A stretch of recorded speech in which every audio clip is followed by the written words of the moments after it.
ಜೀವನದಲ್ಲಿ ಕಷ್ಟ ಯಾರಿಗಿಲ್ಲ? ಕಷ್ಟ, ದುಃಖ, ತೊಂದರೆ ಪ್ರತಿಯೊಬ್ಬನಿಗೂ ಈ ಭೂಮಿ ಮೇಲಿರೋರಿಗೆಲ್ಲ ಇದೆ.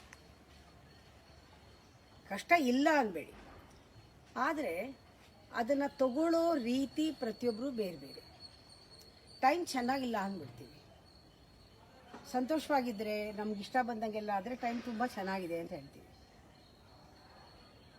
ಟೈಮ್ ಕೆಟ್ಟೋಗಿದೆ, ಟೈಮ್ ಕೆಡ್ಬೋದು, ಆದರೆ ಸಂದರ್ಭಗಳು ಕೂಡ ಮೋಡದ ಹಾಗೆ ಪಾಸಿಂಗ್ ಸ್ಟೇಜ್. ಅದೆಲ್ಲ ಹೋಗುತ್ತೆ, ಬರುತ್ತೆ ಹೋಗುತ್ತೆ. ಸುಖನೂ ಬರುತ್ತೆ ಹೋಗುತ್ತೆ, ದುಃಖನೂ ಬರುತ್ತೆ ಹೋಗುತ್ತೆ.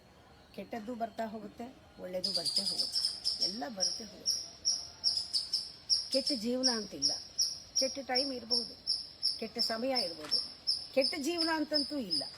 ಆ ಜೀವನ ಯಾಕೆ ನಮ್ಮ ಕೈಲಿದೆ, ಚಾಯ್ಸ್ ನಮ್ಮದು. ಯಾವಾಗಲೂ ನಾವು ಯಾವ ರೀತಿ ನೋಡ್ತೀವಿ ಅನ್ನೋದು ಬಹಳ ಮುಖ್ಯ. ನಮ್ಮ ದೃಷ್ಟಿಕೋನ ಮುಖ್ಯ. ಕೆಟ್ಟದ್ದು ಒಳ್ಳೆಯದು ಫಸ್ಟು ಒಪ್ಕೋಬೇಕು. ಮೊದಲನೇದು ಆಕ್ಸೆಪ್ಟ್. ಏನಾದರೂ ದುಃಖ ಬಂದರೆ, ಕಷ್ಟ ಬಂದರೆ ಎಲ್ಲರಿಗೂ ಬರುತ್ತೆ, ಬಂದಿದೆ. ಈಗ ಇದು ಪಾಸಿಂಗ್ ಕ್ಲೌಡ್, ಇವಾಗ ಬಂದಿದೆ ಹೋಗುತ್ತೆ, ಬಂದಿದೆ, ಆಕ್ಸೆಪ್ಟ್ ಮಾಡಿ. ಆಮೇಲೆ ಎರಡನೇದು ಆಕ್ಸೆಪ್ಟ್ ಮಾಡಿದ್ಮೇಲೆ ಬೇಗ ಹೋಗೋಕ್ಕೆ ಏನು ಮಾಡಬೇಕು ಅದನ್ನು ಮಾಡಿ. ಮಿನಿಮಮ್ ಟೈಮಲ್ಲಿ ಹೊಟ್ಟೋಗ್ಬೇಕು. ಆಮೇಲೆ ಅದು ಹೆಚ್ಚು ನಮ್ಮ ಮೇಲೆ ಪರಿಣಾಮ ಬೀರದೇ ಇರೋ ಹಾಗೆ ನೋಡ್ಕೊಳ್ಳೋದು ಮೂರನೇದು. ಮೊದಲು ಕಷ್ಟ ದುಃಖ ಒಪ್ಕೊಳ್ಳೋದು, ಅದನ್ನು ಹೆಚ್ಚು ಕಾಲ ಎಳೀದೇ ಇರೋ ಹಾಗೆ ನೋಡ್ಕೊಳ್ಳೋದು, ಅದು ನಮ್ಮ ಮೇಲೆ ದುಷ್ಪರಿಣಾಮ ಬೀರದೇ ಇರೋ ಹಾಗೆ ನೋಡ್ಕೊಳ್ಳೋದು. ಇದು ಮೂರು ಮಾಡಬೇಕು.